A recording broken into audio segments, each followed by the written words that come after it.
दोस्तों, कभी किसी पुराने कुएं के पास से गुजरे हो? वो सड़ांध भरी मिट्टी की गंध, वो ठंडी हवा का झोंका और वो अजीब सन्नाटा जो कानों में गूंजता रहता है। कहते हैं कुछ कुएं सिर्फ पानी नहीं, लोगों की चीखें भी समेटे रहते हैं। आज की कहानी ऐसे ही एक पुराने कुएं की है, जहां एक बार गिरा हुआ खून आज तक नहीं सूखा। कहानी शुरू होती है उत्तर प्रदेश के एक छोटे से गांव भैरवपुर से। गांव के किनारे एक सदियों पुराना कुआं था। लोग उसे लाल कुआं कहते थे।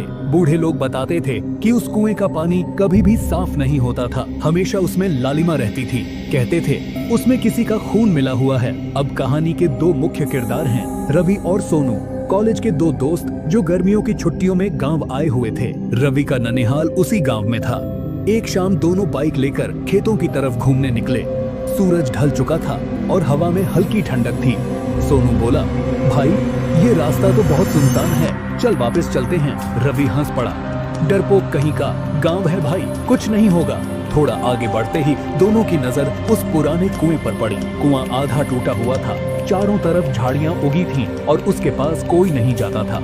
सोनू ने कहा, यही वो लाल कुआं है ना जिसके बारे में तेरी नानी डराती थी? रवि मुस्कुराया, हाँ वही। कहते हैं रात में इससे किसी औरत के रोने की आवाज आती है। दोनों हंसे और आगे बढ़ गए, पर रवि की नजर उस कुएं से हट नहीं रही थी, जैसे अंदर से कोई खींच रहा हो। अगले दिन दोपहर को रवि की नानी बोली, रवि बेटा शाम के बाद बाहर मत निकलना, खासकर उस कुएं के पास मत जाना। रवि ने पूछा, क्यों नानी, क्या है वहाँ? नानी का चेहरा सख्त हो गया। वो कुआं अपशगुनी है। 30 साल पहले वहाँ एक लड़की मरी थी, उसका नाम था गीता। लोगों ने उसे डायन समझकर जिंदा कुएं में फेंक दिया था। तब से जो भी रात में वहाँ गया वो कभी पहले जैसा नहीं लौटा। रवि ने बात को मजाक में टाल दिया, पर उस रात उसे नींद नहीं आई। हर बार जब आंख लगती उसे वही कुआं दिखता, जिसमें कोई औरत बाल खुले छोड़कर खड़ी होती थी। सुबह उठते ही उसने सोनू को फोन किया, आज रात चलते हैं वहाँ, बस देख के आएंगे, रिकॉर्ड करेंगे। सोनू झिझक रहा था, पागल है क्या, नानी ने मना किया था। रवि बोला, अरे कुछ नहीं होगा, बस YouTube के लिए फुटेज चाहिए, हॉरर कंटेंट जम जाएगा। रात के करीब 11:30 बजे दोनों टॉर्च और कैमरा लेकर निकल पड़े। आसमान में बादल थे, चांद कहीं गायब, पूरा गांव सो चुका था, बस कुत्तों के भौंकने की आवाजें आ रही थीं। कुएं के पास पहुंचते ही हवा अचानक ठंडी हो गई, पेड़ों की पत्तियां जैसे खुद से हिलने लगी। सोनू बोला, रवि चल वापस चलते हैं यार। रवि ने कहा, बस 2 मिनट और। ये देख, उसने कैमरा ऑन किया और कुएं की तरफ टॉर्च मारी। अंदर काली गहराई थी, पर कुछ सेकंड बाद टॉर्च की रोशनी में लाल पानी लहराता हुआ दिखा। यार ये लाल रंग देख रहा है, सोनू कांपती आवाज में बोला। रवि झुककर नीचे देखने लगा और तभी पानी में किसी के हाथ जैसा कुछ मिला। दोनों डर के मारे पीछे हटे। किसी का हाथ था, मैंने देखा, सोनू चिल्लाया। रवि ने कहा, असंभव है यार, तू गलत देख रहा है। लेकिन तभी कुएं से हल्की रोने की आवाज आई। धीरे धीरे वो आवाज तेज होती गई और फिर साफ सुनाई दिया, पानी ठंडा है, बहुत ठंडा। दोनों के पैरों तले जमीन खिसक गई। रवि ने कांपते हुए कहा, कौन है वहाँ? कोई जवाब नहीं, बस कुएं का पानी हल्का हल्का उबलने लगा, जैसे अंदर आग जल रही हो।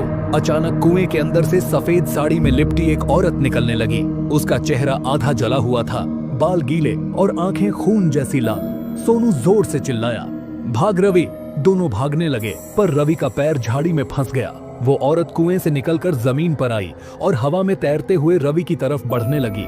उसकी आवाज फटी हुई थी, तुमने क्यों जगाया मुझे? मैं अभी सोई नहीं थी। रवि जमीन पर गिरा और पीछे हटने लगा। वो औरत उसके पास झुकी, उसके माथे पर हाथ रखा और अचानक रवि का पूरा शरीर बर्फ जैसा ठंडा हो गया।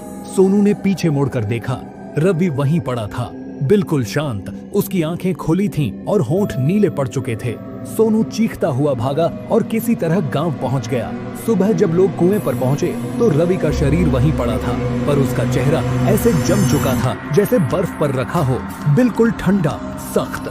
कुएं के पानी का रंग फिर से लाल था और ऊपर एक सफेद साड़ी का टुकड़ा तैर रहा था। सोनू आज भी जिंदा है, पर किसी से ज्यादा बात नहीं करता। कहता है, वो औरत मुझे रोज सपने में दिखती है, वही सफेद साड़ी, वही लाल आंखें।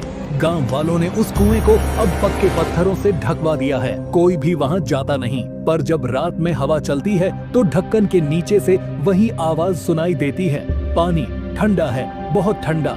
और कहते हैं जिस दिन कोई उस कुएं को फिर से खोलेगा, गीता की आत्मा फिर बाहर निकलेगी, क्योंकि वो आज भी अपने आखिरी शब्द दोहरा रही है, मुझे ठंड लग रही है। दोस्तों, अगर ये कहानी सुनकर आपकी रूह कांप उठी हो तो वीडियो को लाइक कीजिए, चैनल को सब्सक्राइब कीजिए और कमेंट में बताइए अगर आपको कभी किसी पुराने कुएं से अजीब आवाजें सुनाई दी हो। कौन जाने वो कुआं आपके गांव का ही तो न हो।